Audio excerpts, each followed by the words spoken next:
Dr. Tarek, please unmute yourself.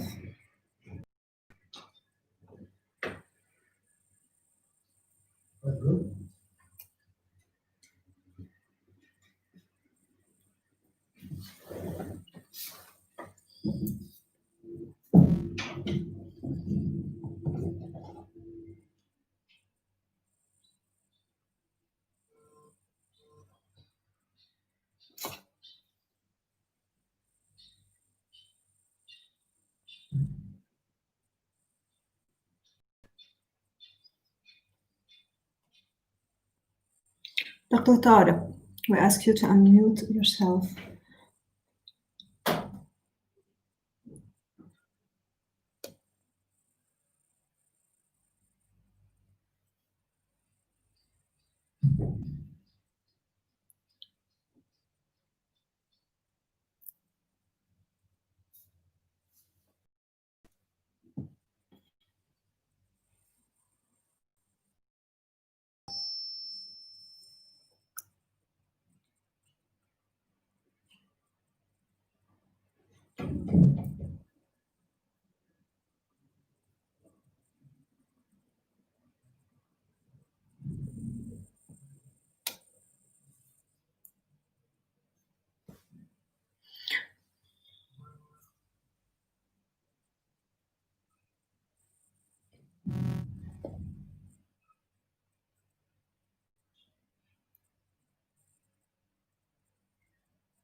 Okay, so you can go ahead, yeah? Start. Mr. Tarek Assaleh from Bank Al Khalij, Mrs. Marwa Omar, account manager at Baker Hughes, as well as Mrs. Noor Al-Mudayan, TV and news presenter. We're glad to participate to this session in collaboration with the High Council for Planning and Development, along with this elite from the Kuwait private sector, which emphasizes the active role played by the state of Kuwait for a new Kuwait vision. This emphasizes as well the role of the private sector and the importance of its support in different sectors. We all know that the Vision Kuwait 2025 relies on a pivotal role by the private sector to support the development by the state. There's a clear will and determination to go ahead with this economic transformation towards the knowledge-based economy, towards the Vision 2035. In fact, Kuwait has great capacities to become a regional center, and also Kuwait has the necessary resources to achieve the 2035 vision. And in collaboration with the Secretariat, we are seeking to support this action by the Kuwaiti government, and we want the private sector, along with the UN, to build new partnerships in order to create sustainable opportunities, relying, of course, on political support. We are witnessing today one of the most critical periods of our times. Maybe there are obstacles to development. However, we can overcome these obstacles through solidarity, cooperation, and by seizing opportunities for the future in order to ensure sustainable development. We are working towards maximizing opportunities for recovery, and here we need to leverage the capacities of all sectors, whether we're talking about informatics, about commerce, industry, etc. All these sectors play a major role in restructuring and the private sector. Post-pandemic, Kuwait will have to live with a vision that paves the way for economic transformations. All that requires a collective action towards the SDGs and the Kuwait Vision 2035. And that is in order to reach fruitful results. And therefore, the role of the private sector represented in this session is very important, as the private sector knows the needs of Kuwait, lives the Kuwaiti reality, and is aware of the requirements and needs of this sector. We need to build a knowledge-based economy, and we hope that this is the first step towards our joint activities. We appreciate the role of the private sector. We appreciate the partnerships established with the private sector and the future visions of the private sector, which are all aiming at a better future. We believe that our objective is to build new partnerships with the private sector and establish this consultative group, which will be enlightening not only at the Kuwaiti level, but also at the international level. I apologize for talking for long. I apologize also for the technical issues that delayed my address. Thank you so much. I thank Dr. Khaled for his continuous support and cooperation with us, as well as the role of the sector secretariat and all the components of the private sector. Thank you so much for your attention. Back to you, Zainab. Thank you, Dr. Tariq Al-Sheikh, representative of the UN Secretary General and resident coordinator to the state of Kuwait. We move now to the address of Dr. Khalid Mahdi, Secretary General of the Supreme Council for Planning and Development. The floor is yours, sir. Dr. Khalid. Thank you, Zainab. First, I would like to address His Excellency, representative of the UN Secretary General and resident coordinator in the state of Kuwait, Dr. Tariq Al-Sheikh. Thank you so much for holding this webinar. Peace be upon you all.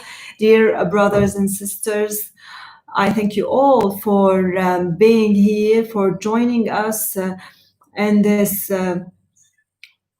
panel discussion, this round table, as it is called. Our relationship with the private sector in the state of Kuwait knows a lot of back and forth, if I may say, because of differences in how we execute our visions. I'm not giving here any compliments. There's no room for compliments. You all know that a vision was adopted in the state of Kuwait under the leadership of His Highness the Emir of the state of Kuwait in order to turn Kuwait into an international financial hub, and as a result, a number of 5-year plans were elaborated starting in 2010, 2015, 2020, then 2020, 2025, 25, 30, 25, 30, 35. All these plans are aimed at translating the vision of His Highness into activating a very important element, and that is handing the leadership or the main role in the state of Kuwait to the private sector in order to ensure a sustainable welfare to the Kuwaitis. So this vision was based on 7 pillars that were translated in the development, first development plan 2010-2015. And that plan led to a number of legislations and laws that enabled and improved the economy. I mentioned the privatization law, for example, the development of partnership from BLT to PPP, as well as anti-corruption laws, competition-related laws, and the Financial Markets Authority or Capital Markets Authority. The main aim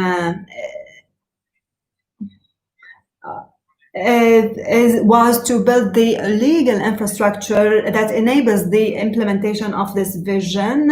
And after the launching of the vision and the adoption of these plans, a number of steps were taken in the first and then in the second development plan. The first development plan were mostly focused on achieving the legislative requirements, including more than 37 major laws that were part of the enabling legislations in order to transform the national economy. These legislations were really important, especially that the state of Kuwait had a number of outdated laws, including the development planning law that we amended in 2016. Now we start in the second phase with the second development plan, 2015-2020. The main trait of this plan is the focus on infrastructure projects. We built hospitals, airport terminals.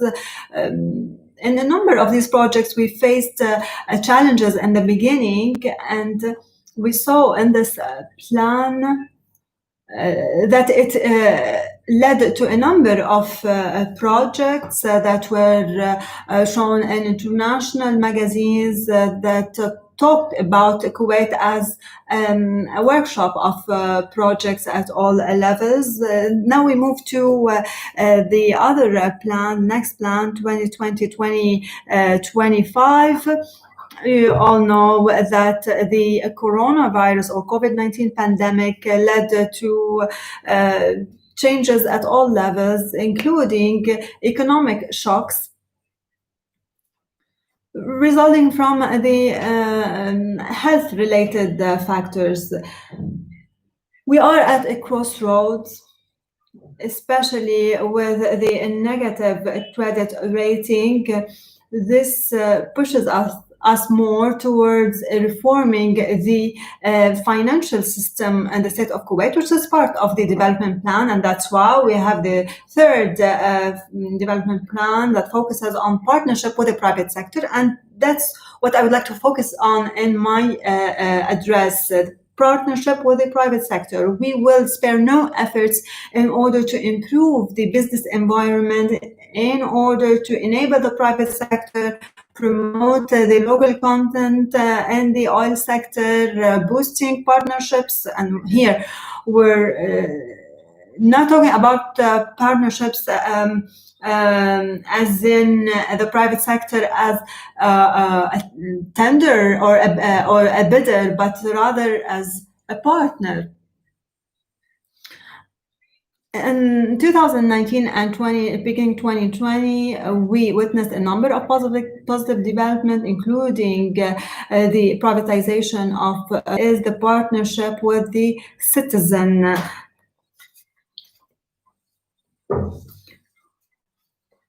In addition to the partnership between the public and a private sector, the private sector must have a certain percentage of ownership, and the rest would be dedicated to a partnership with the citizens. We all know that we have an outstanding model of partnership with the citizen in the state of Kuwait. So the third plan has 7 pillars, and all these pillars promote this concept.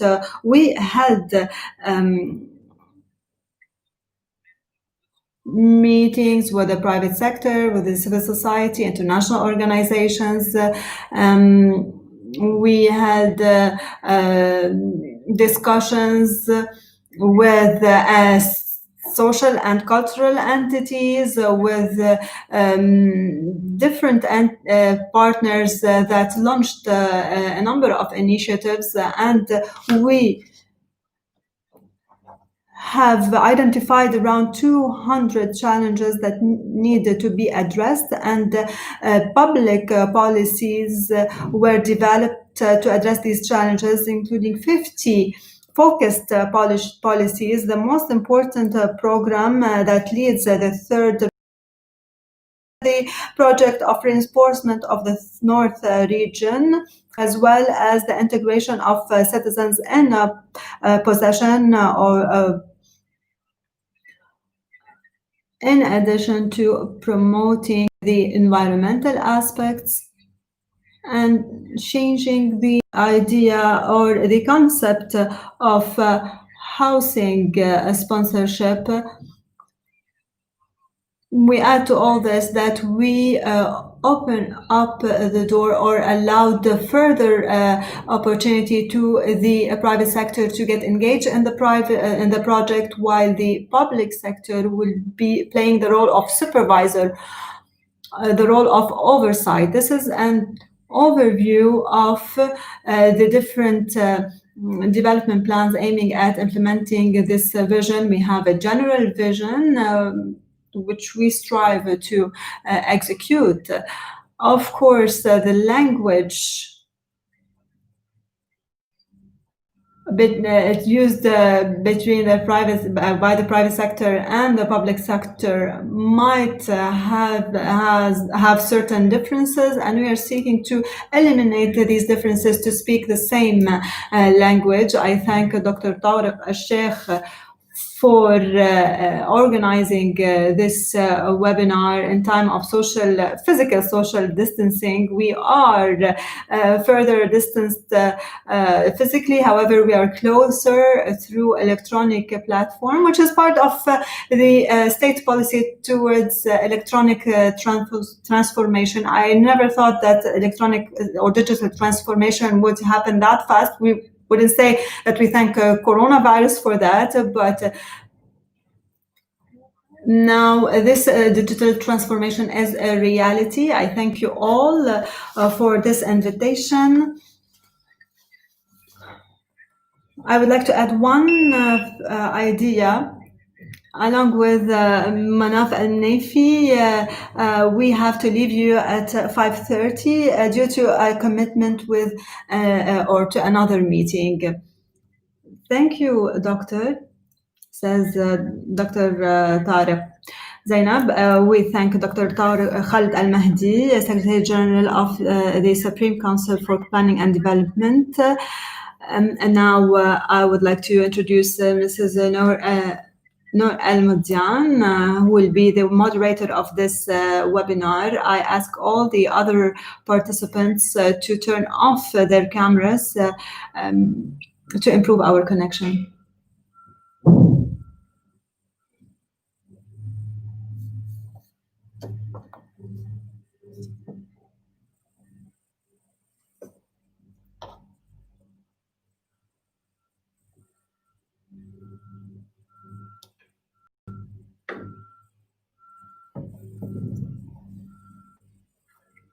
No, the floor is yours.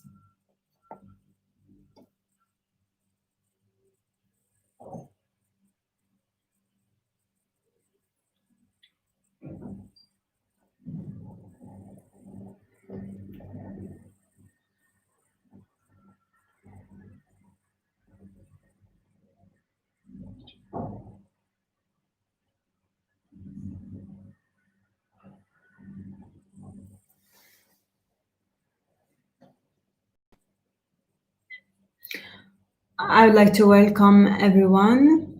Today, we will be talking about a number of themes, lessons we learned from the COVID-19 crisis and the ensuing economic crisis. We will talk as well about the best ways and plans to maintain economic development and growth and further it on the run, as well as about the role of the private sector in supporting knowledge-based economy through education, learning, and investment in human capital. We will talk also about establishing networks through which the private sector will be working with the public sector. We will discuss the first a number of themes. First, the current challenges faced by the private sector and how the private sector can regain its status after the pandemic. Two,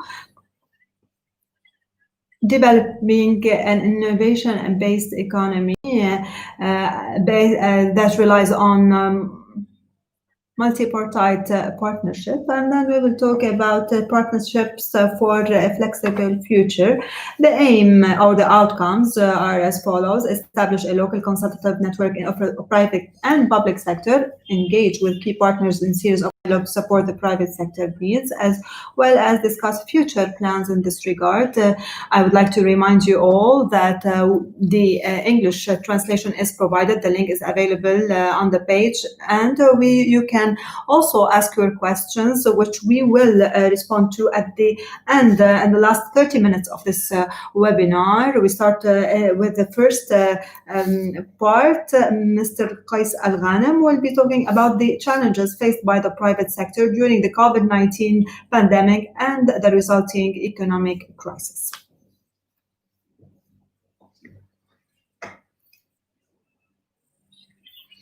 Good evening, everyone. I would like to thank the United Nations, represented by Dr. Tariq, as well as Dr. Mahdi. As far as the private sector is concerned, if we want to be real partners with the government in joint ventures, we need to have in place good legislations. So many of our legislations are either outdated or flawed. So that applies to the BOT system, which does not facilitate the work of the private sector within such a system. Another important point for the private sector, government leaders must be up to the required level, and this part is never tackled by others. But based on my experience, I would like to raise this point to clarify it. As Dr. Mahdi mentioned concerning the projects launched by the government, and we thank the government for those projects, this is a commendable effort. But on the other hand, there were numerous mistakes in these projects, and there were technical skills that were missing in the staff or the human resources, especially in the hospitals that were built. So now here we're talking about the change in the demographic structure. If we want to say that nationals need to replace expatriates in these projects, up to this moment, we see difficulty in achieving that because we need so many technical competencies to fill in the gaps. And that is the point we need to focus on when we talk about the demographic structure. Now, when it comes to the COVID-19 pandemic, it's true that we were affected, the Kuwaiti economy was affected, that so many projects were gravely affected in the private sector. But the question to be raised right now is the following. Can we recover? Can we go back to the previous normal, the pre-pandemic normal? I believe that there will be difficulties at this level. As we can see, there's a reverse migration by the expatriates. What are the reasons? Is it because we didn't act swiftly enough? Is it because the expatriate is seeing Kuwait as not very appropriate or for his needs? These factors need to be taken into account, and they affect negatively our national economy.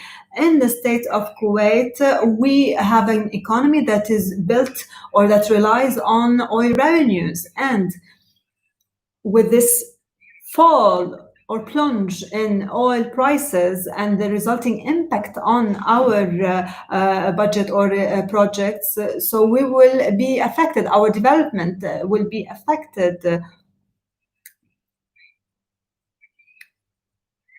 Today. So also the revenues of the real estate sector decreased. And this will affect, in its turn, the revenues of the Kuwaiti citizens.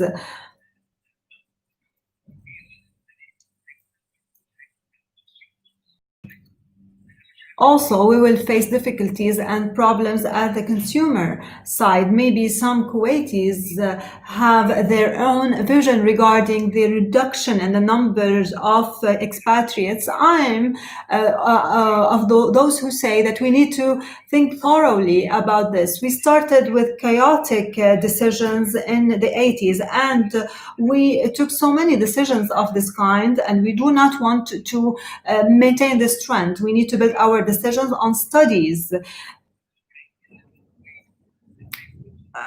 Dr. Khaled talked about 2035 vision. I believe that in order to reach that point or those objectives, there are so many difficulties to be overcome. First, we need legislations that are in line with the vision or this vision. And in addition, we need qualified communities that are culturally supported. Today, when our students graduate, they do not get the needed mentoring. We need further support in scientific areas. We need to build Kuwait properly, soundly.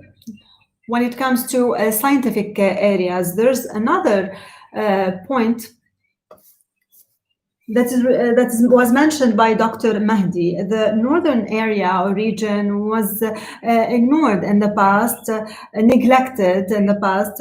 It was supposed to be a certain free zone area between Kuwait and Iraq. We didn't take advantage of that in 2003. And if we took the right decision at the time, we wouldn't see the current disparities and the economic situation. Now we're thinking about improving and developing the northern area or region. I believe it's a bit late to do that, or we're thinking about that a bit late because we missed the opportune time for that. I believe the chaotic approach, we must be over with this chaotic approach. Up to this moment, in the private sector, we've been engaged in partnerships that are not open to any regular citizen. It applies to Bursa or the market, financial market, Azor project. The real estate union submitted proposals and suggestions to the government, but we didn't get any response from the government. We have submitted so many suggestions through which the private sector could alleviate the financial burdens that fall upon the government. These suggestions were just heard, but they never got responded to. We always focus on the big project, electricity, capital market. We need to engage the private sector in all areas.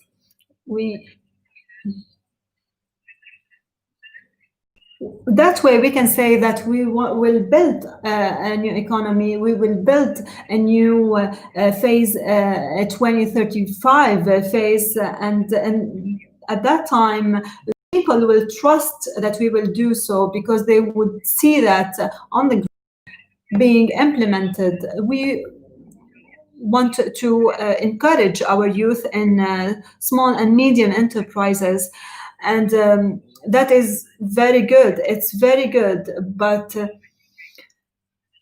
the foundation didn't take into account this aspect.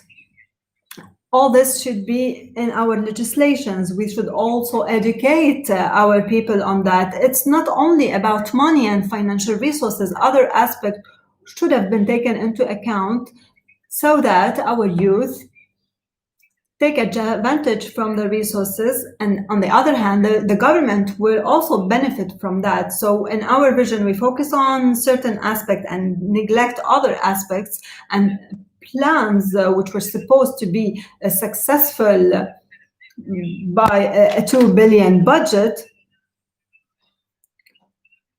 we did not see them really faring outstandingly well as far as the private sector is concerned.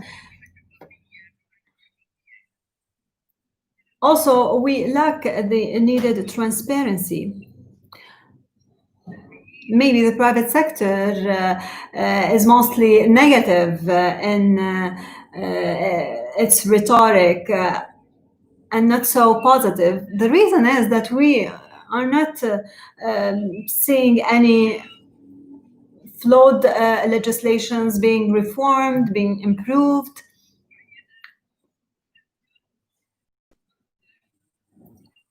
We believe that all these factors hamper our action, they hinder our efforts. Mr. Qais, we will be talking particularly about the real estate sector in the state of Kuwait and how we can change our laws, but let's hear another point of view on one of the points that you raised, which is the support of youth. And now we move to Mr. Badr Al-Subai, who will be talking about support to youth and youth enterprises by the private sector and the major companies. Can the private sector support such projects and enterprises, and how can such support contribute to improving the Kuwaiti economy as a whole? The floor is yours, Mr. Badr.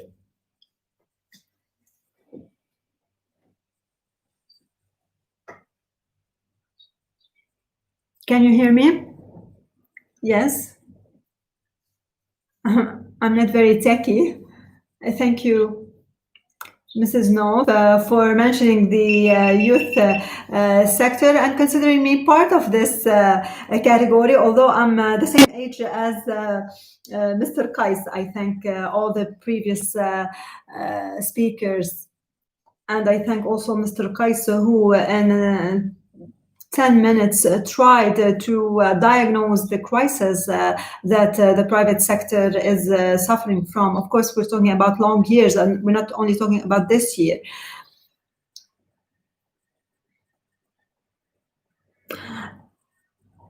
Dr. Al-Mahdi started his address by saying that there are differences between the public and private sector, and I believe that these differences will remain in place as long as we have the same economic vision in our country. We all know that the state of Kuwait witnessed two major crises during the last few years. I mean, by that, the COVID-19 pandemic and the fall in oil prices. Concerning the medium enterprises in Kuwait, which were mostly or the worst affected by the pandemic, 95% of the sector was adversely affected.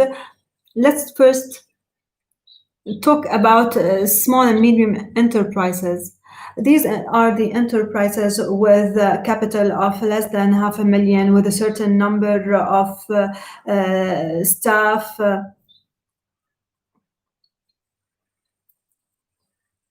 In a quick statistic, these companies represent 3% of the GDP in Kuwait. If we compare this figure to other developing countries, these companies, these SMEs, should represent a higher percentage, 40%, and sometimes more than 50%. So in developing countries, these SMEs constitute 40%, whereas in Kuwait, they represent only 3% of the GDP. So can we consider ourselves in Kuwait a developing country? I doubt it.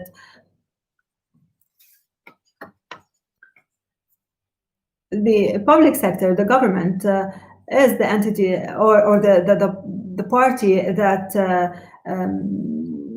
paved the way for Kuwait to be a developing country.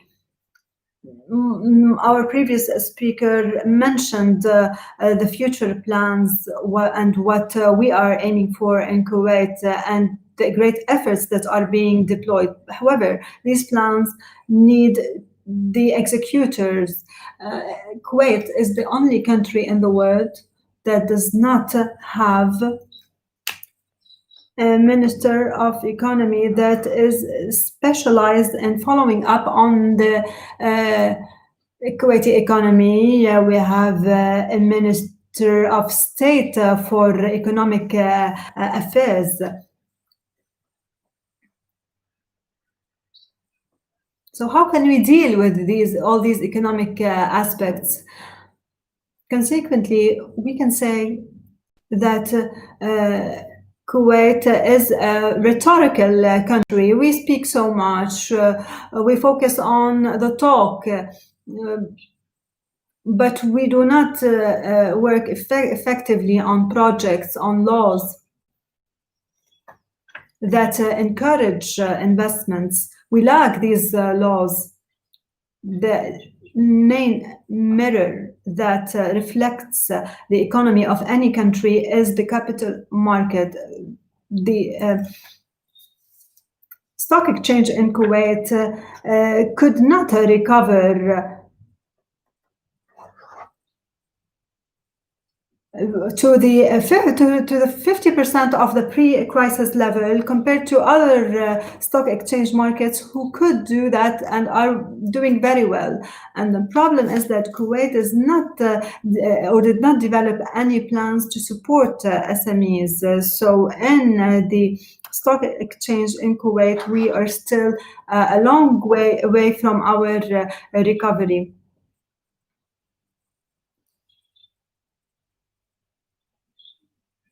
Also, in Kuwait, we have a predominant culture of doubt in any decision adopted in Kuwait, and this culture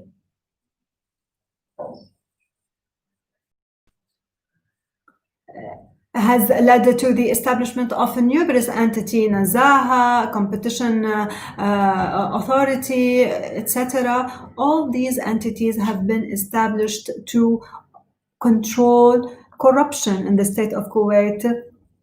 Nevertheless, we are still suffering from this problem in the state of Kuwait. We are doing nothing to address the situation. Nof is saying that this is regrettable and this is painful. True. Let's look at things from another angle.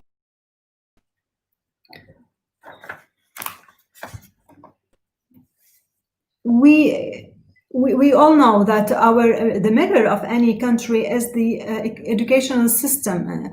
And in Kuwait, when the crisis started, our country is the only country in the world where educational institutions just stopped working, were closed. We do not have the capacities to continue operating in such situations. We do not have distance learning or online learning, neither in our schools nor in our universities or higher education entities. In contrast, all the private sectors and the private schools, private universities, with great pressure on the government, managed to continue giving classes and ensure the graduation of their students, which means that the private sector outperforms the public sector at this level.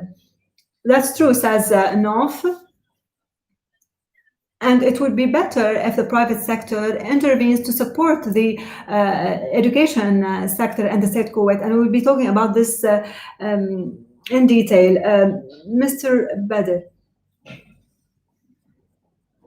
So the Minister of Education decided today to reduce the private sector fees by 25%, as if we are sanctioning these successful private entities because they were successful indeed. We should not fool ourselves. We are a socialist country. We are the third socialist country after North Korea and Cuba. We are 100% socialist. We have this culture of doubt. Up to this moment, we do not have a specialized minister of economy. Since 1961, we do not have such a minister.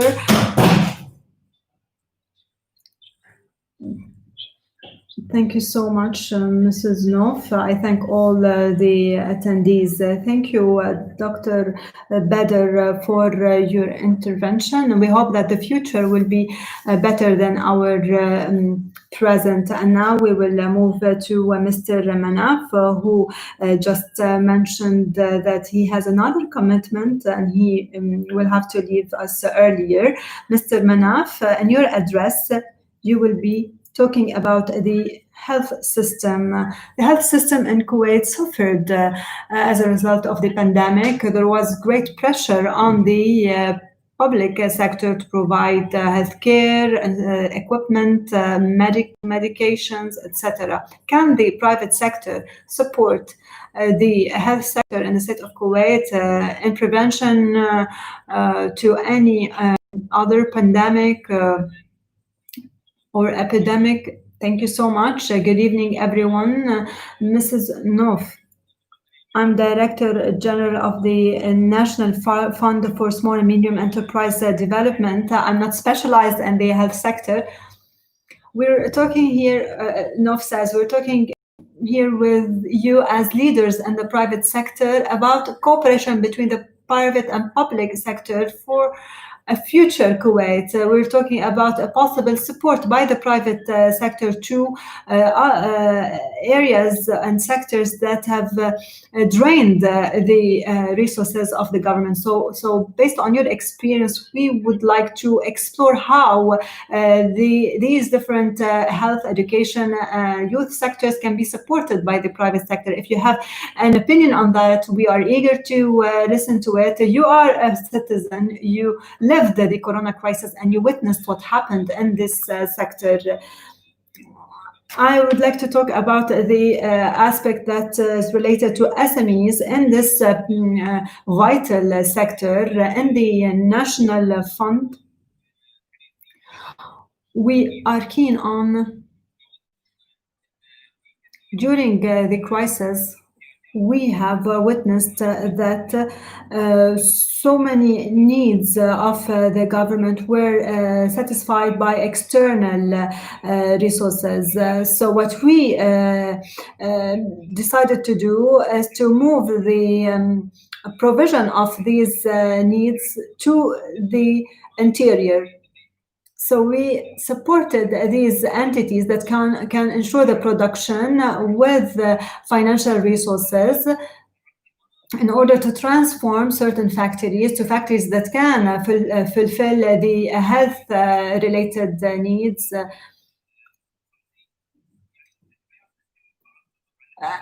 In our health sector, our hospitals complement one another. In the fund, we always support doctors that open new clinics as well as laboratories that suggest to provide further services. That is what concerns the health aspect.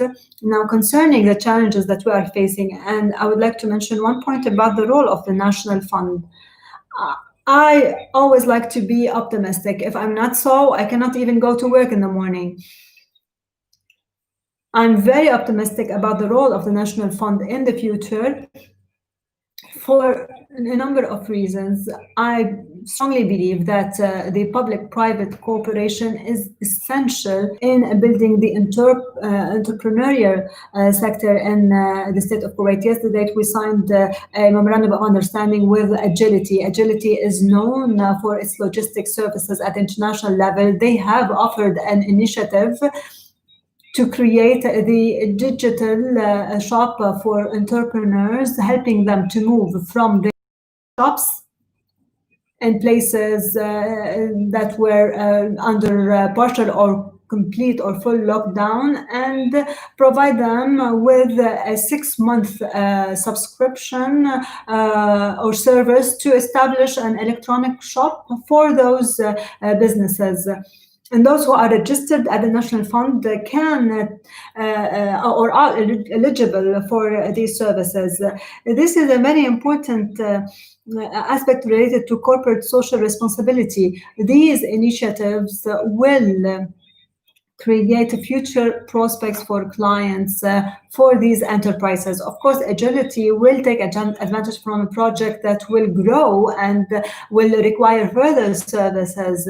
These connections must be established between the public and private sectors. The nature of our work is or the role of the National Fund is to be this bridge linking these two sides. And usually we prefer to stay away from direct funding and build incubator in partnership with the private sector. These incubator might provide opportunities to take advantage of technical expertise in the private sector and skills in the private sector, and transfer these skills to entrepreneurs and SMEs. Excellent, says Nof. Thank you, Mr. Manaf, for your address. And now we move to Mrs. Marwa from Baker Hughes. My question to Mrs. Marwa. A number of employees lost their jobs due to the economic crisis resulting from the COVID-19 pandemic. Are there plans for recruitment? And if you do have these plans, do they cover different categories like Kuwaiti nationals or expatriates who lost their jobs due to the pandemic and who could not return to their home countries? Of course, Kuwait is their country. They lived here for the whole life.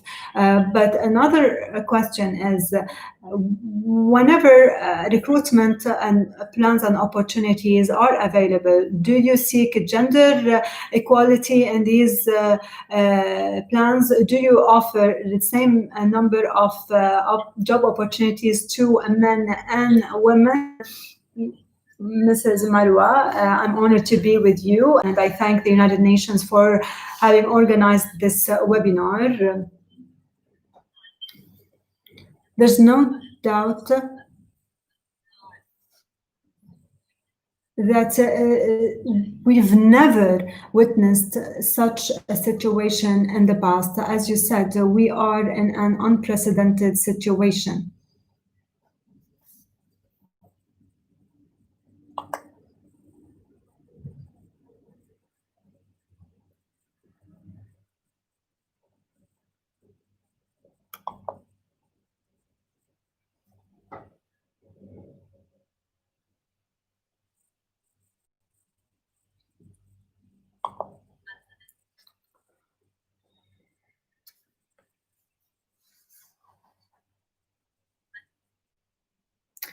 I'm sorry, I can't hear the speaker very well.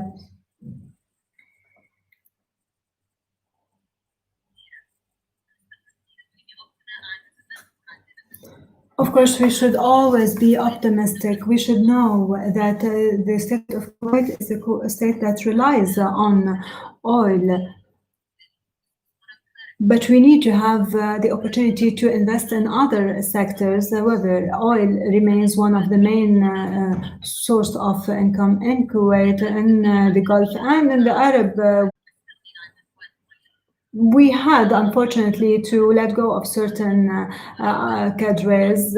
We are optimistic about the oil prices with agreements with OPEC. We hope that the oil prices will increase again. Also, we are focusing on clean energy solutions in the Middle East, and as long as there are such activities, we will restore certain competencies. You mentioned the local cadres or skilled workers.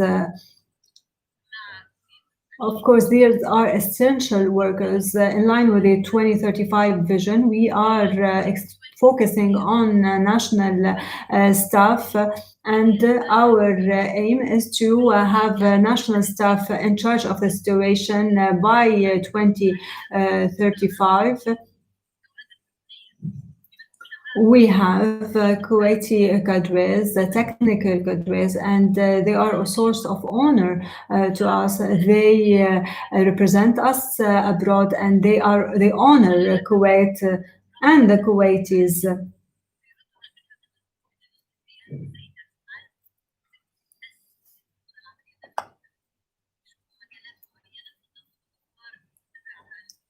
Sometimes they are also a source of inspiration, and they learn from methods and expertise used in other countries in Europe, and we can implement them in the state of Kuwait. How about the gender equality in your job opportunities?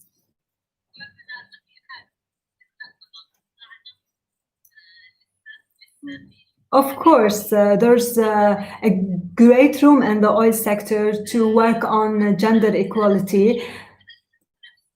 First, I can talk about myself. I was the first field engineer that enters the field of drilling in the state of Kuwait, and that was 10 years ago, not long time ago. It was hard. Everybody was surprised, asking, "What are you doing on the rigs in the field?"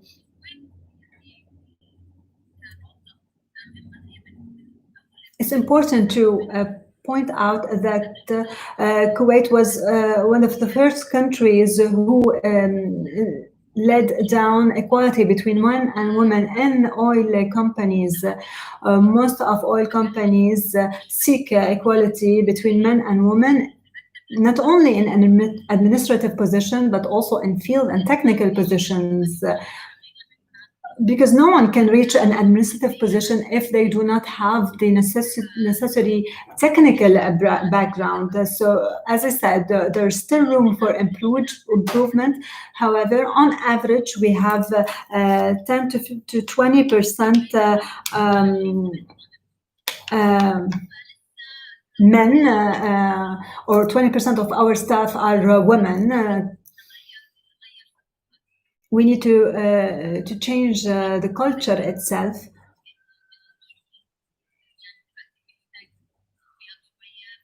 Of course, such work requires sacrifices, travels. We are trying to bridge the gap between the culture of this international company and our Arab culture. I'm so proud to be working in this country and to share my expertise with my staff in order to reach at least a 50-50 ratio between men and women. Thank you, Mrs. Marwa.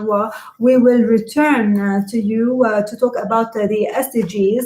Let us move now, and we're still in the same in the first part of our webinar where we talk about the challenges of the pandemic. Now we move to Mr. Al-Khashti,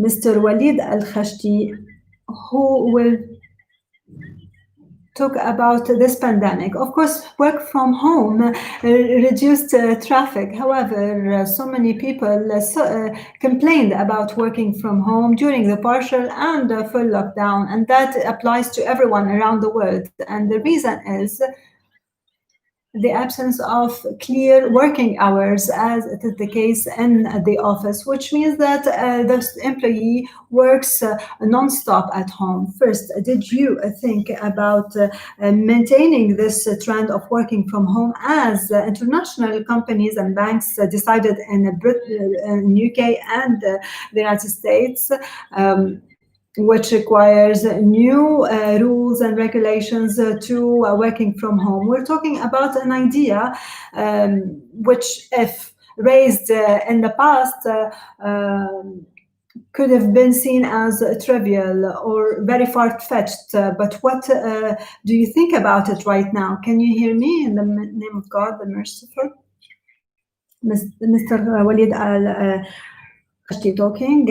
I would like to thank everyone, all the attendees, the United Nations. I'm honored to be among this elite of participants. I apologize for joining you a little bit late. I had a medical emergency. I'm very happy to be with you.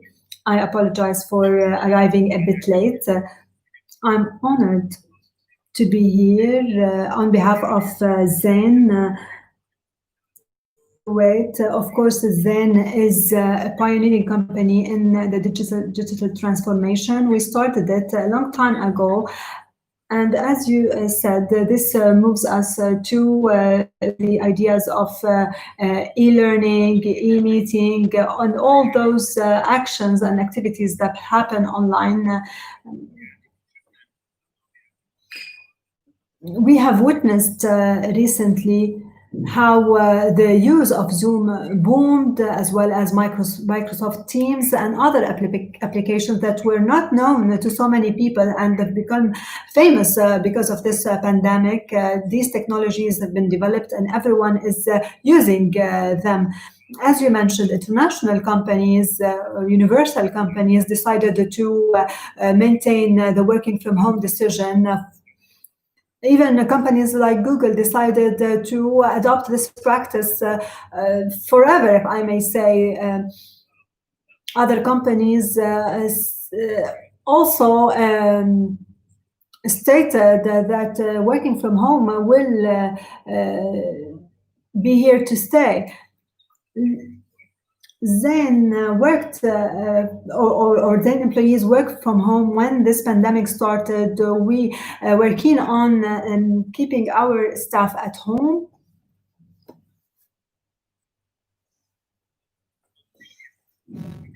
And thank God, Zain Kuwait, as you all know, is the first provider of internet services.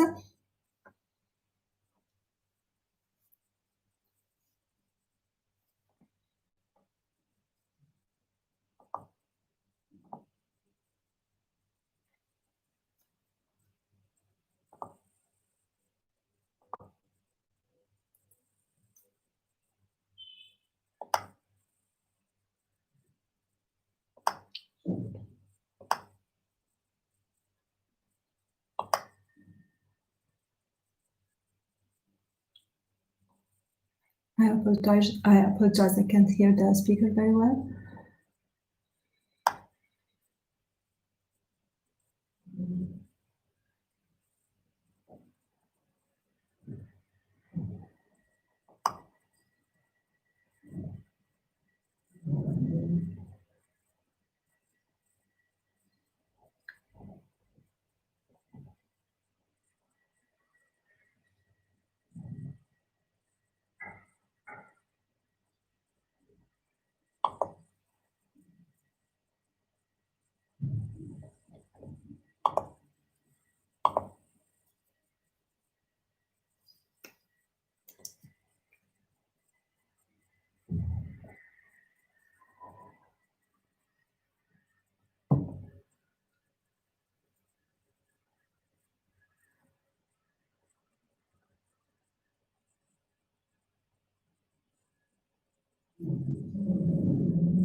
Of course, an exception to the sales point, we have more than 80 branches in Kuwait, and we need to be present there. We need people to be there physically. However, all the rest of the employees are at home and they're working from home. And I believe that this is the future, as you mentioned. This is what we are aspiring to. As you mentioned, all our meetings, our seminars are held online, and that proves that everyone can do their job online without the necessity of a physical presence.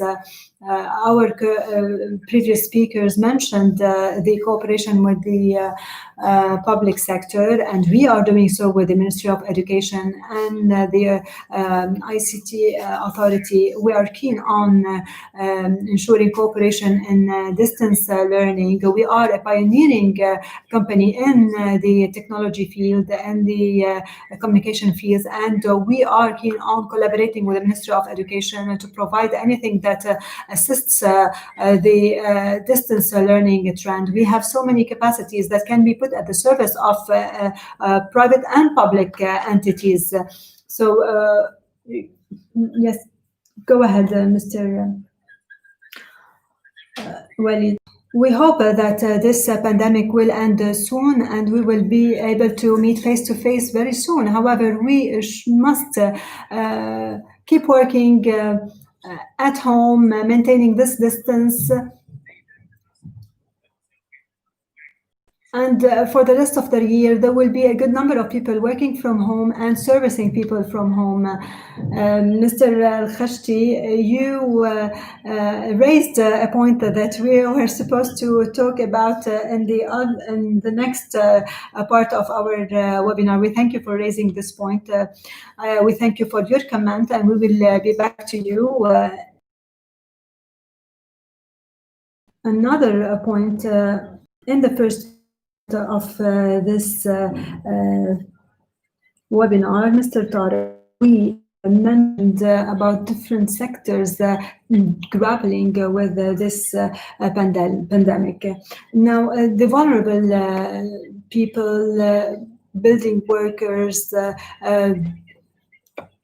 daily workers, and so many other people suffered from this pandemic.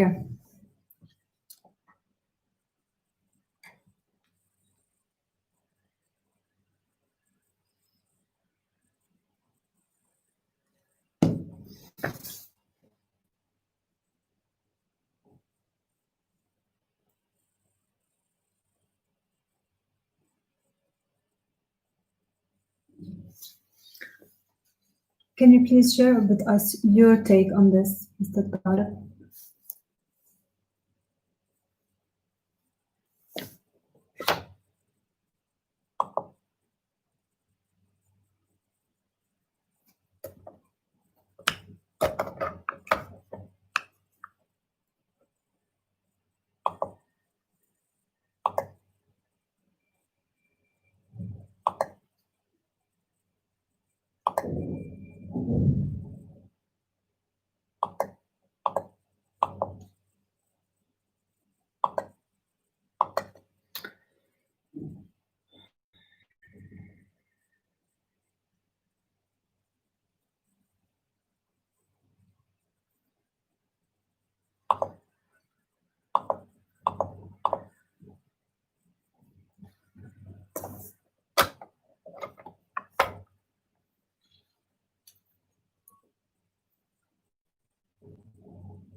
When it comes to recruitment, Mrs. Knopf, if we were to think about an economy that supports the private sector and an economy that we are aspiring to on the long run, recruitment is reversed, if I may say. If we have 80% of government employees and 20% in the private sector, while in other countries it's the reversed ratios. And this is an example that raises the question: how can we induce this change, this transformation? Of course, it won't happen overnight. As mentioned by Mr. Mahdi and all the other speakers, talked about plans, and it's all about execution. Of course, it doesn't happen overnight. It takes generations, and education is an essential factor in this. This is my reaction to what was mentioned earlier.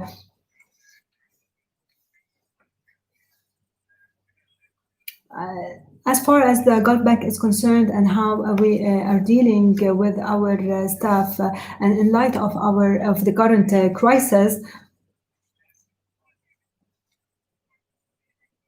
the banking sector plays a vital role.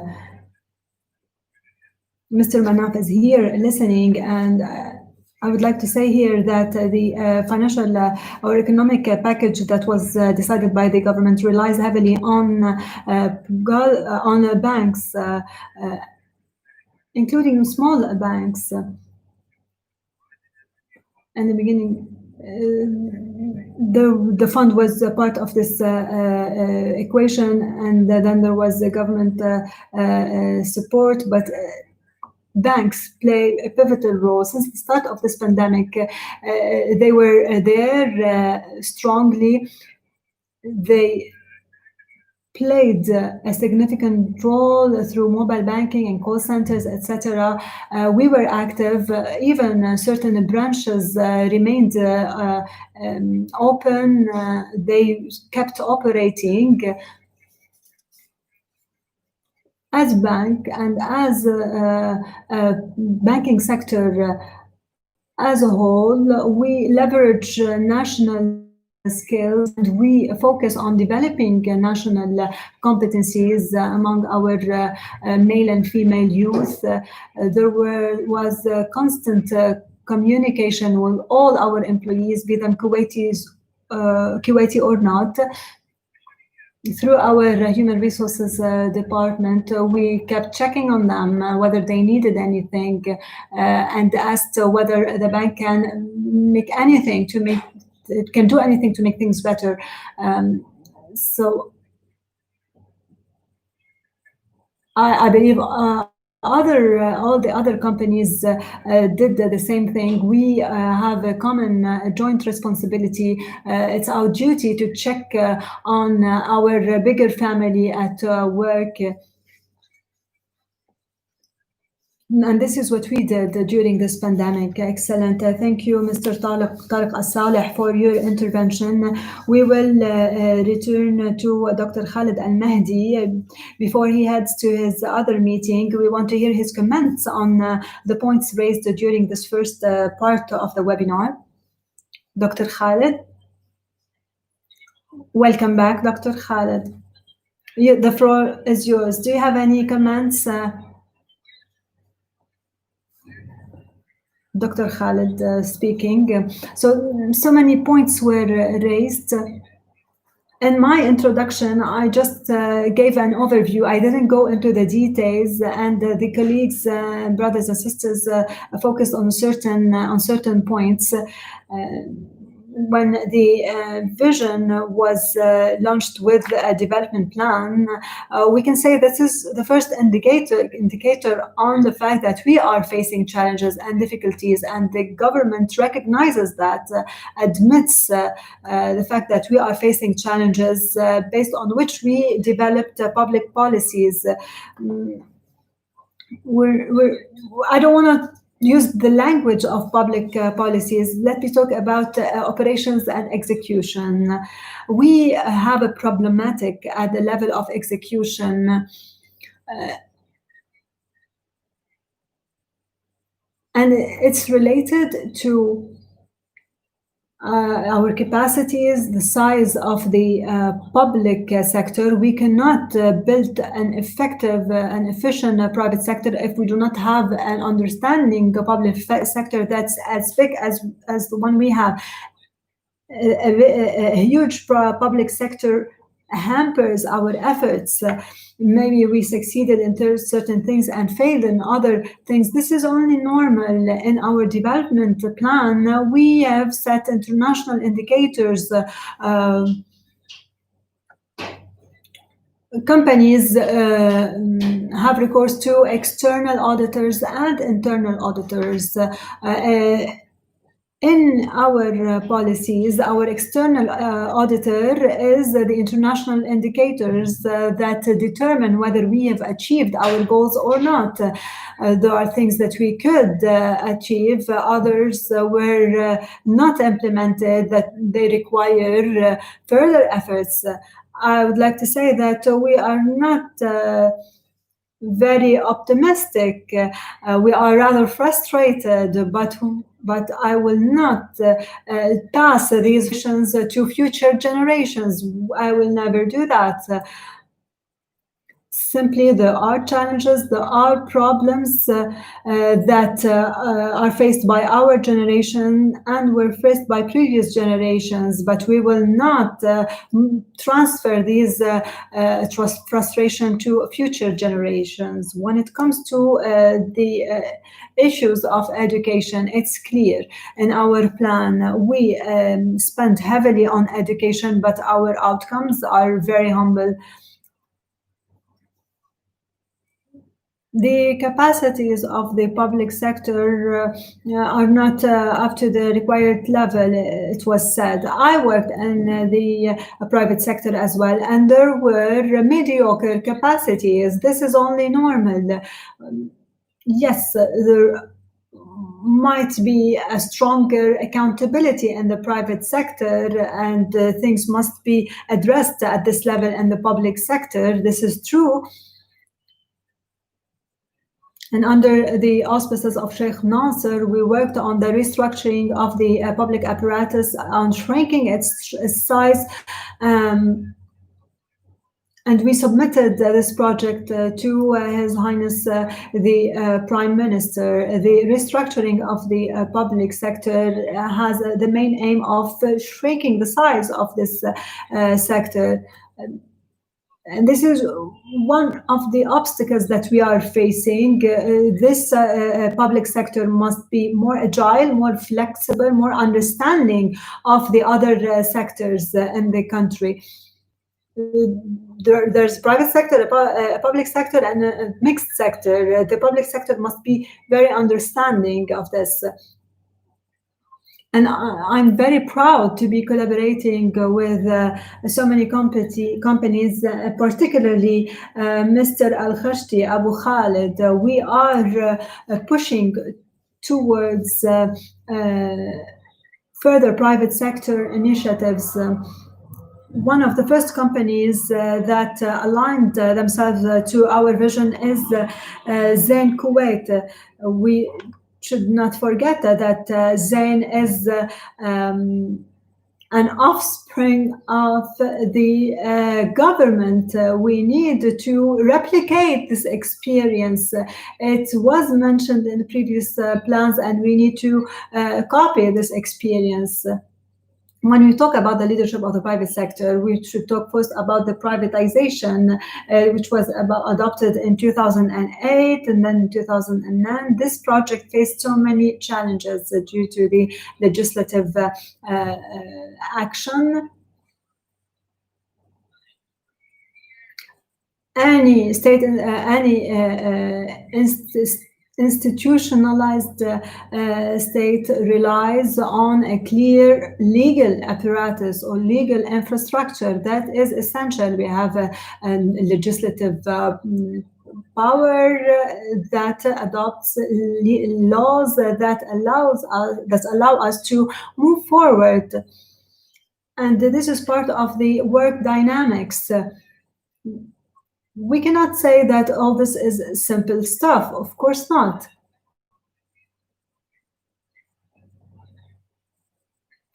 If it is so, there's no need for me to be here. We have leaders, undersecretaries, assistant ministers that do not understand fully the role of the private sector. When we announce the final development plan, it might be seen by some as selling Kuwait, and the private sector looks at it as if the public sector wants to take control of everything. We have behind us 50 years of sponsorship pattern. And some mentioned that Kuwait is the third socialist country in the world, which may not be accepted in today's world. Of course, yes, there were socialist policies that were in place, and the Secretariat is working on policies to move towards more productive policies. And at the same time, in order to achieve this objective, we need capacities and capabilities in the education sector. We have high expenses without appropriate outcomes. We have TIMS and other international indicators that we need to follow, and according to which we need a lot of improvement. In any planning process, we have, or there is what we call the executional problematic, and this is normal. We did not, I did not mention the real estate sector. Now, the Public Authority for Housing Welfare offered investment opportunities and real estate development in different areas, and we have right now a number of initiatives of real estate development, and agreements were signed between the Minister of Housing and the Minister of Public Works, as well as real estate developers. All this is positive. Saad Al Abdullah project is also part of these projects and initiatives, but we need laws that enable the banking sector, similar to the mortgage law. I didn't tackle all the points. I only highlighted the successes. However, as you all know, there are projects that weren't that successful in contrast with projects that were very successful. I can give you an example about the CMA. When the CMA started elaborating regulations and set up the regulatory framework with focus on governance, risk management, etc., the privatization process became easier, and the exchange market. Also, when it comes to the energy sector, changes are not easy. Changing the mentality of current leaders in the public sector is hard. And convincing them to move the operational activities to the private sector is something that needs time.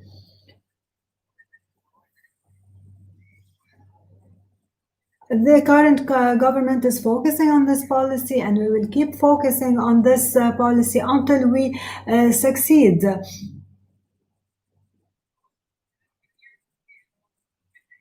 Of course, we are facing so many challenges. I would like to conclude with one point. I really apologize for not being able to stay till the end of this webinar. Concerning the youth and the SMEs, It was mentioned that only these SMEs represent only 3% of the GDP. Our target in the plan is up to 30%. We could not reach this target. I say it plainly. This target was not achieved. Mr. Manaf Al-Manaf belongs to the private sector, and he knows that. I worked in the private sector, and here we're trying, and the private sector always tries to support the public sector. The Norwegian model is proposed. It was mentioned by Mr. Saleh. The Norwegian model relies on linkages and interconnectedness.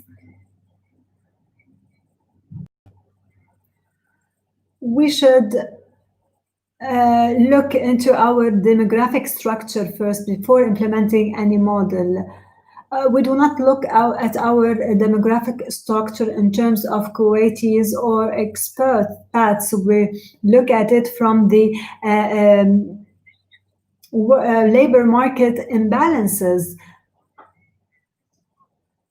I'm talking about the government vision, the government proposals. We are seeking to address the labor market imbalances, and here lies the importance of the type of workforce. The workforce that is or that enters the country needs to fulfill or meet certain requirements. There should be a certain regulation of the labor market. I'm not saying here that we need to replace expats with nationals. I would like to use the term nationalization of of positions. So we use the Kuwaiti youth in order to fill in the gaps in skills and competencies. As for the private sector and the education sector, private sector and the education sector, of course, there are outstanding private schools, and we have indicators for the public and private sectors based on international tests. The private sector, and in average, the private sector outperforms slightly the public sector.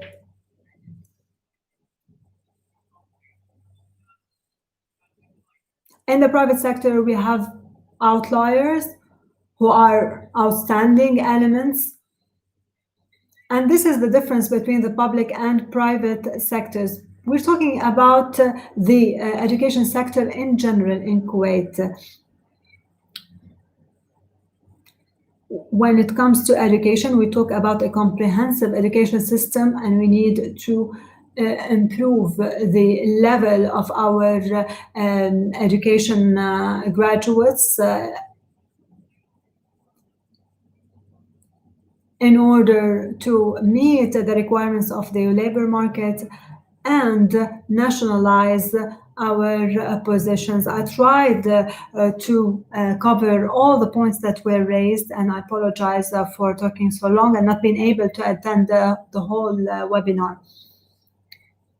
I really wanted to stay, however, I have a commitment with His Excellency, the Minister of Commerce. I need to leave this webinar.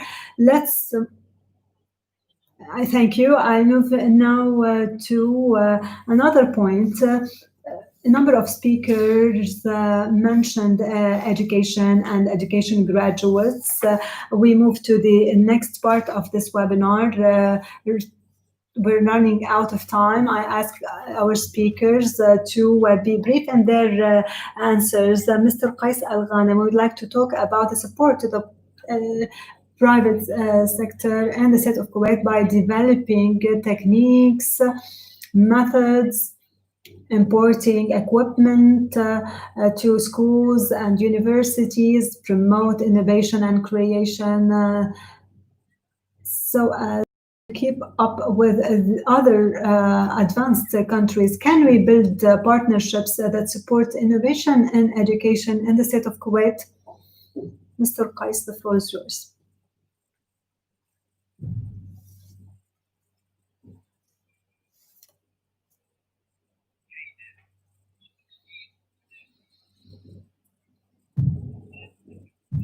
When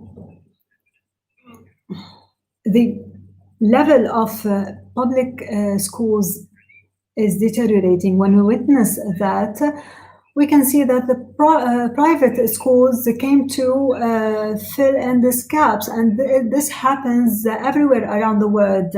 In the public schools is always behind the private schools. In order to assess the situation properly, the Ministry of Education should have spotted or identified the weaknesses. Is it the teachers, or is it the methodology used in delivering classes? Is it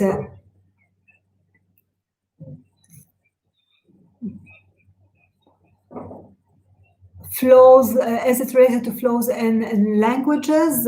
We can see that our students in the private sector speak foreign languages fluently, while students of public schools cannot speak that language or those foreign languages. So it reflects this deterioration in the public schools, be it in the competencies of the teachers, their culture, or in other factors, and all this affected the educational level in Kuwait as a whole. So our duty is to focus on Kuwaiti teachers, which represent the building block, the essential building block of our educational system. We need to come up with solutions, provide continuous training to teachers so as to enable them to assist Kuwaiti students. In 10 years, we would if the situation remains as it is today, then in 10 days we won't have public schools. We will rely solely on private schools. We need a proper study to decide on how to move forward. Question. So supporting the private, the education sector can be done with numerous resources. How can we do that? The private sector can support the education sector by choosing outstanding students, for example, and providing them with assistance, establishing partnerships with universities abroad in order to support higher education. And these were evident solutions that are in place even in the United States. In the United States, if they spot good students and there are good universities that hunt, if I may say, these students, and some countries employ or recruit good students. We have Kuwaiti doctors who work in the United States. Why don't they come back to Kuwait and find good job opportunities here? So our problem in Kuwait, I already mentioned it before. I was afraid of repeating it, but I will say it. We need to put the right person in the right place. Mrs. Knopf said this is a very serious thing. Of course, we need persons with vision in the right place. In Kuwait, we have cumbersome laws. We have adopted laws that are hindering our action, our efforts. My question to Dr. Mahdi, if this is a problem that the government can see and identify, why don't we establish a committee that reformulate these laws, that reconsider these laws and look into them. Why should I always hit obstacles related to these laws, which delays all my activities? So the government should have established a legal committee that reviews all the current laws. Thank you, Mr. Qais Al Ghanem. Let's move to Mr. Walid Al Khashti. Unfortunately, we're running out of time. On the same point, the support of the private sector to education, innovation, knowledge. Let's talk about Zain Kuwait. They have training programs for entrepreneurs and new ideas, and they provide support to youth in different education sectors. During COVID-19 pandemic, how did you implement these projects? And do you think that these projects contribute to the development of education in the state of Kuwait?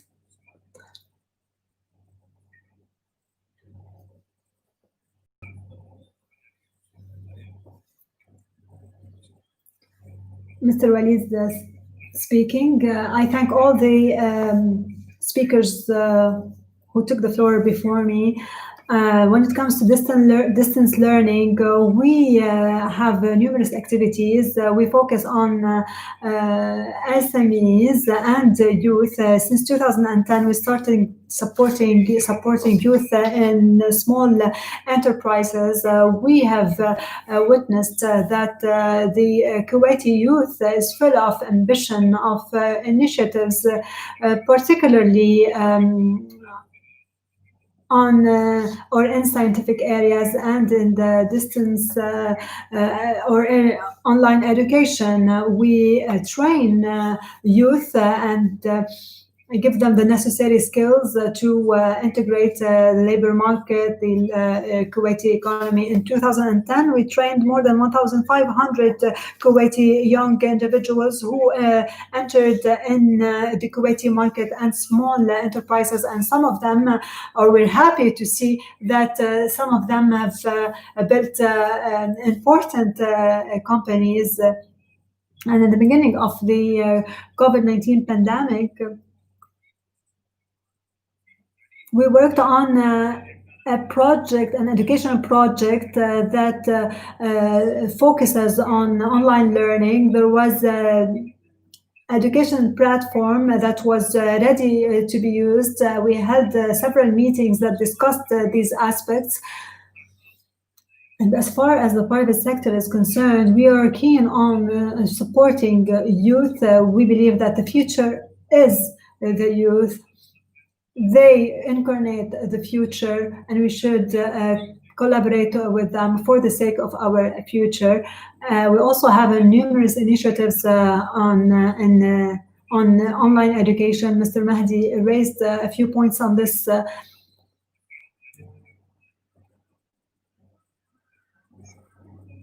We have come a long way in this area, and we are looking into ways to support the development plans in Kuwait and Kuwait Vision 2035.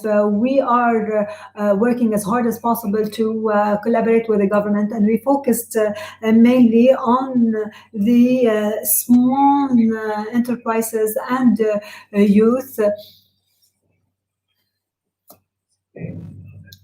2 or 3 years back, we've seen this energy and the need for online learning and education.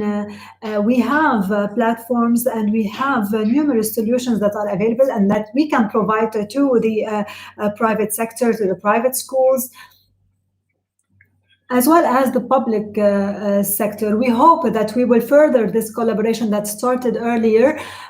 We have come a long way in providing this support, collaborating with the private and public sectors. We are proud that Kuwaiti youth are ambitious and want to serve this nation, and that's why we are keen on working hand in hand.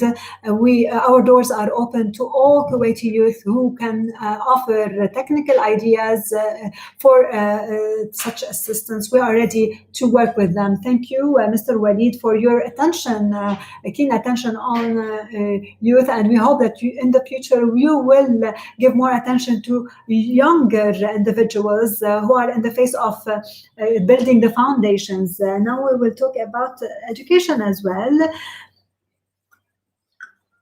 with a member of the board of directors of a private school, Mr. Badr Esbai. Can you talk to us a little bit about the support of provided to the education sector in the state of Kuwait?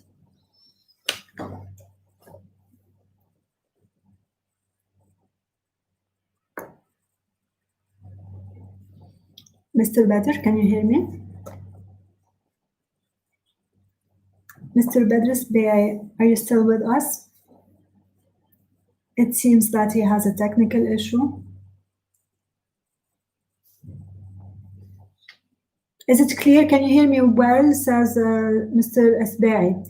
Mrs. Esbai speaking. Thank you so much. Those who took the floor before me said it all. This is a great discussion. We hope that it will be followed by actual implementation. One point, the Secretary General for Planning and Development is playing a pivotal role, but it's a consultative role. Dr. Khalid mentioned a major issue at the execution level. We need an authority, an entity that implements these great plans that are being elaborated by the Council, the Supreme Council. When it comes to education, everybody is interacting at this level. All Kuwaitis playing a role in the system are interacting well. However, there are pitfalls, there are certain flaws that we need to be clear about. When it comes to education, we all know that during the pandemic,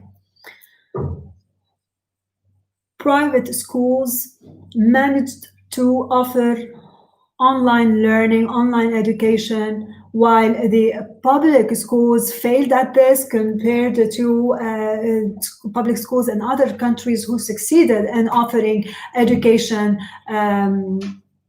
online through online platforms. So when it comes to supporting this important sector, it's important to say that the Minister of Education had to issue a decision to reduce the fees 25% in private schools. So the question is, how can we be efficient and active if we do not have the necessary resources?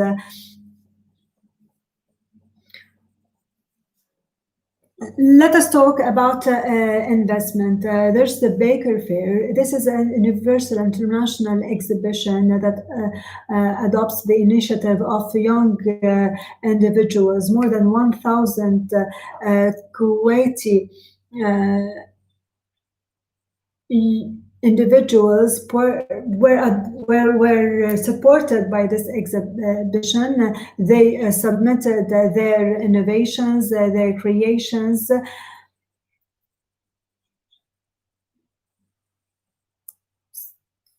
These young individuals belong to different educational levels, and they contributed their innovations and ideas and creative projects to the exhibition. So we have the capacities. We cannot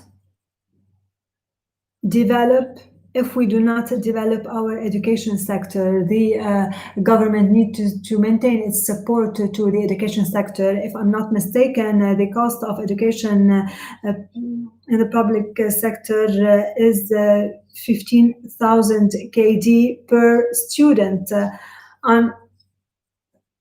versus or in contrast with 2,000 kg per student in the private sector. So if we compare the spending of the public sector on education with the private sector spending, we can see that the spending is much higher in the public sector. And we need to maintain our support to the education sector. Thank you for this intervention. I apologize for interrupting your talk. Let's move to Mrs. Marwa and start our third part of this webinar. Let's talk about partnerships for a flexible and sustainable future. Mrs. Marwa, let's talk about our third theme. Can we have new international partnerships as it is the case between Europe and Africa? And can international projects support our small projects in Kuwait? And can there be national internal partnerships between within the private sector so as to fill the gaps? So there are two parts to this question. I hope you did not miss any of them. I was listening to the dialogue that was taking place between the previous speakers. This is essential to us. As an oil company, as a private energy company, maybe our support is not visible, but there is some kind of support that we are providing, and we started providing in 2018. We identify our outstanding cadres, our employees, our national ones from this country. And we develop or we elaborate a development program for them for 2 or 3 years. And this development program turn them from a general competency person to a person that's specialized in a certain area. And Baker Hughes organizes trainings to our national talents. And we have been very swift in developing these cadres. Some of them have become heads of departments in the span of 2 or 3 years. So any intervention by the private sector is important, and these international companies can dispatch an engineer or an employee to another country on a 1 year or 2 year assignment. Such assignment allows the employees to acquire important experience and to get promoted in their career. That is my answer to the first part of the question. What was the second question, or the second part of the question? Nof explaining, can we build partnerships between private sector entities in Kuwait so as to fill the gaps? So can these partnerships fill the gaps that we're suffering from without the need for experts? Imports, excuse me.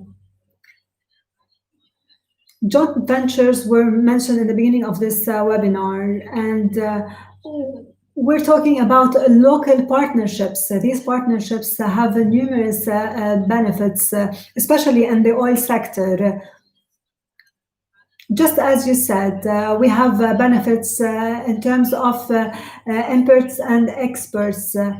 And the cost of transport, be it by sea or by air. So national partnerships are on our roadmap. We will implement it, and we are already implementing national partnerships.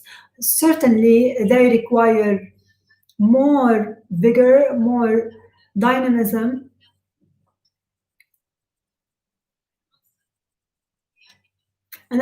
And the UAE has been pioneering in this area. In the drilling sector, there are no Arab or Middle East companies, but the major ones.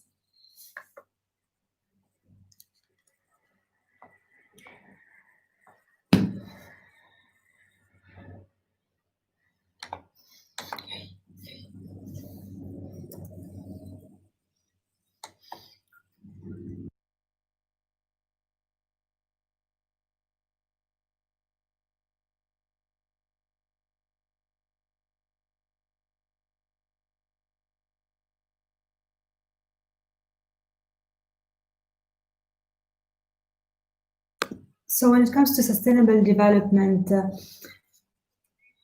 are we able to reach these objectives? Are we faring well at this level? I know there's limited time. I would like to underscore one point. In Baker Hughes, Baker Hughes is a company that collaborates with the United Nations in the strategic goals. We have a vision that's in line with the United Nations vision, and there's an international agreement between Baker Hughes International and the UN. Of course, there are also, we are trying as much as possible to limit our carbon emissions. We will reach zero emissions by 2035, zero carbon emissions. Also, we have the Kuwaitization process and promoting the national capacities. So we have we have good results at this level. And as I mentioned earlier, we also focus on minority groups, diversity. We want to see more women in the oil sector. The percentage is very low, 5 or 10%. So we are in line with all the international trends. So all we need is to accelerate this trend. We certainly also need support from the public sector. Excellent. Thank you, Mrs. Marwa, for your comments. Back to Mrs. Zainab Kambar to look into questions that were addressed to our speakers. Hello. I thank all our speakers. I thank all the attendees. First question to Mr. Qais. What are the legislations that Kuwait needs in order to achieve to reach the objectives of 2030-2035 development plan? Can you talk a little bit more about these legislations?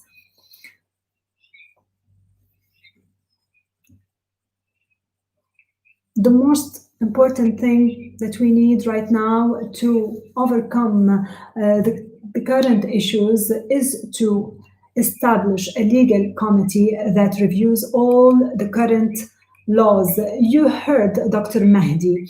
He said that we have issues in our obstacles in our laws that hamper our movement. So many legislations have been issued and adopted. However, they limited our freedom of action. I give you an example. The Audit Bureau and the Financial Control and the other entities of oversight and control like Nazaha, all these entities or all these measures are limiting our capacity to act in a flexible and free manner. Why do we have to develop a new or establish new entities to address or control corruption? We have the public prosecution. It is there. We don't need other entities. Also, another point, we talk about the BOT system. It's a good system. It is here. It is around the world.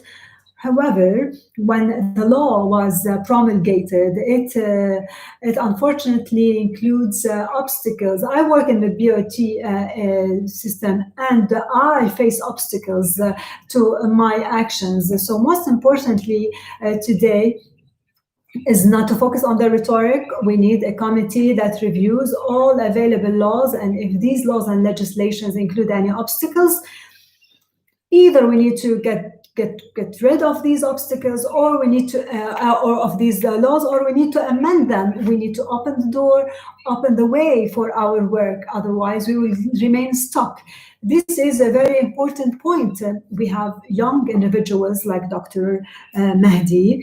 We have the Minister of Commerce. We have Mr. Al-Manayfi. They all belong or come from belong to the private sector? Why do I have to put the clock of the public sector? Why can't I keep this private sector clock and act freely? Why don't we have that collaboration between the two sectors? The problem lies in the fact that the public sector is confined to the public sector clock with all its obstacles. And when we sit with the public sector to negotiate, we don't reach anything because of all these obstacles. So the committee that I'm talking about would look into all these laws, examine them, either can eliminate or get rid of them or amend them. But we should not keep repeating the same things and focusing on talks. Since the 90s, we talk, we promulgated new laws, and we are now in a position where we are totally brittled, unable to act freely. We need to reconsider this situation. I'm not saying that we need totally new laws. We can reconsider old laws and keep those that are appropriate to our times. We have a question from Dr. Manal Hattal. Yes.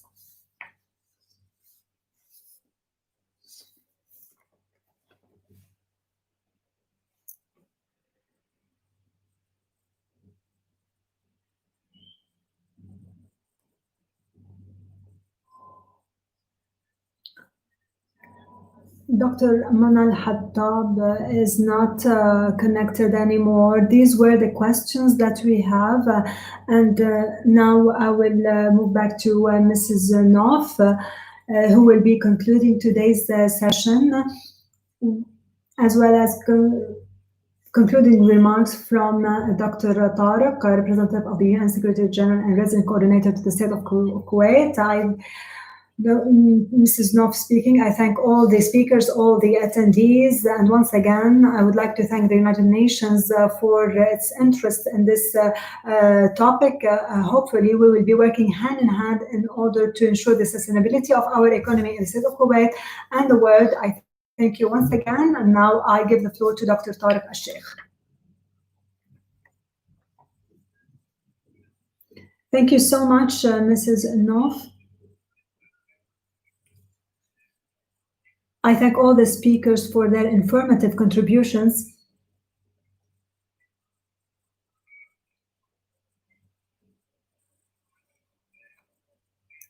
I would like to thank Dr. Khalid Al-Mahdi, who gave us an overview of the development plans in place. I would like to emphasize in conclusion of this webinar that we will be focusing and encouraging dialogue between the public and private sector in the upcoming sessions. We will also be establishing a local consultative network of the private and public sector in order to ensure a sustainable future. Dr. Tariq, Zainab speaking. You have a bad connection. We cannot hear you well.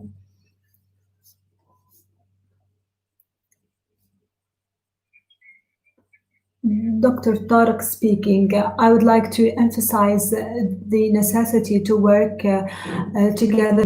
I would like to emphasize the necessity to work together with the private sector, and we are working on developing a network. This network will be the core of the annual partnerships forum with the private sector. We will work on developing, elaborating a vision to be shared with all concerned stakeholders, and we will also be working on the cooperation plan with the state of Kuwait. In the United Nations, we emphasize the importance of partnership with the private sector as an essential stakeholder in the implementation of all our plans. We have listened to all the attendees and speakers, and we believe that there are four main elements that we need to focus on. These are interconnected, interrelated. First, building trust. Building trust is possible. We cannot say that our plan, our development plan, relies on the private sector while trust is not available, is lost, while certain entities or elements require this trust to be fully participating in this partnership. A development partner plays a different role, as mentioned when we talked about privatization. In light of this, I would like to move to the second component, which is building a solid foundation of experts and cadres, whether through continuous education in schools, then universities and post-university. And this system must be developed, overseen by an expert entity, a specialized entity, and this is essential for the whole educational process. And based on the valuable information provided by all the speakers on the quality of education in the private sector compared to the public sector, I would like here to talk through the system of the United Nations, particularly in UNESCO and UNICEF. We tried so hard to encourage the government to enable online learning and education as in other countries, and to work with the private sector that has such capacities. There should be an agreement around a mechanism of cooperation between the public and private sector for online education, so as to improve the educational process. We believe that there is a big issue with the teachers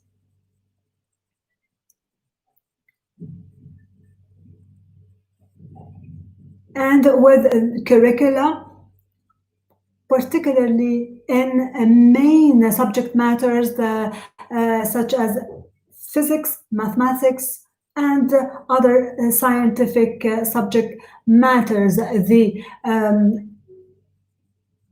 success rates in the private sector are much higher than they are in the public sector.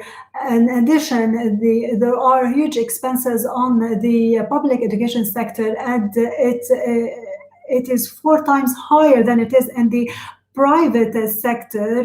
And when it comes to the investment in the training of public cadres, there are huge amounts that were invested. If these amounts were invested in a partnership between the public and private sector, the outcomes would be much better. So we need to reconsider the educational system and give more role or a bigger role to the private sector. And we are here ready to support with our ideas. There's another point related to legislations and promulgation of legislations that are fit to our times. I do share with Dr. Khaled the fact that the structure, the demographic structure is related to our vision of the labor market.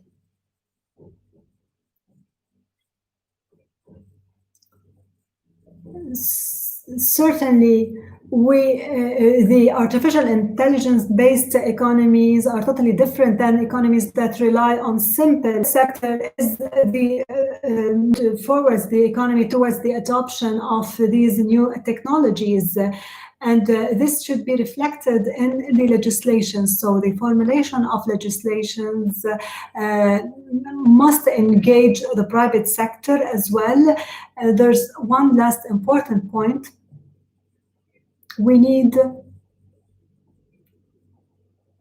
as well as Mr. Walid and Mr. Qais Al-Ghanem. There are so many areas where the private sector can be a major contributor to the development and support. We're not instead of having the Kuwait municipality issuing licenses, there could be a private entity that oversees this activity and issues licenses. So there are many areas where the private sector can be a bigger player, but that depends, of course, on the legislative and legal framework. We need to work on that in parallel with opening or providing more room for the private sector to work in the execution. We can learn and get inspired by the experiences of other countries. We are not saying that the trust is totally lost, the private sector, but we need to have the private sector participate in all the planning steps and phases. Here, I would like to thank all the participants. I personally benefited from the precious information shared by the speakers. I hope that there will be further room of partnership between us and the private sector, and we hope to be the facilitator of further collaboration with the General Secretariat and the different government entity in order to launch or lead the cooperation or the development plan. We want to be always supporting the efforts of the public and private sector. And the private is a major partner not only in the state of Kuwait but also in the region and at the international level. I thank you once again, and I thank Mrs. No for having facilitated this session. I would like to thank Zainab Qanbar as well, our colleague at the Office of the Resident Coordinator of the UN. I would like to thank our responsible of communication, Allah, as well. I thank you all, and I hope to meet you again soon in another workshop in next September. In conclusion, we ask God Almighty to grant health and long life to His Highness the Emir of the State of Kuwait. We hope that he returns to Kuwait in good health. God willing. Thank you, Dr. Tariq Al-Sheikh, representative of the United Nations Secretary General in the State of Kuwait. I thank you, our attendees, and I would like to mention that there will be a number of webinars focusing on partnerships between the public and private sectors, as well as the Centers of Education and Innovation. Thank you once again, and peace be with you all.